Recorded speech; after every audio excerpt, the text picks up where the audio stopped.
দর্শক, এই যে ভিডিওটি দেখতে পাচ্ছেন, এখানে একটি মারমা মেয়েকে কিছু উপজাতি যুবক ধরে নিয়ে আসছে এবং লাঞ্ছিত করছে শারীরিকভাবে।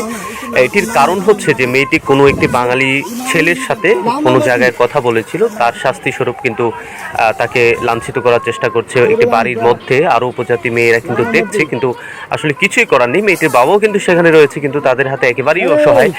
এই ঘটনাগুলি পার্বত্য চট্টগ্রামে অরহ ঘটে চলে।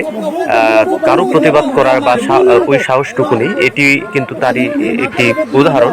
এ ধরনের হাজার হাজার ঘটনা ঘটছে, কিন্তু আমরা সেটি দেখতে পাই না, প্রকাশ্যে আসে না। কোনো কারণে যদি কারো মোবাইল হারিয়ে যায়, কোনো উপজাতি ছেলে, তাদের এই ভিডিওগুলি কিন্তু তখন আমরা দেখতে পাই, দুই একটা করে প্রকাশিত হয়, যেখানে নির্মমভাবে এই মেয়েটিকে নির্যাতন করা হচ্ছে। মেয়েটির বাবা বিভিন্নভাবে তাকে অনুরোধ করে কিন্তু তাকে ছাড়াতে পারছে না।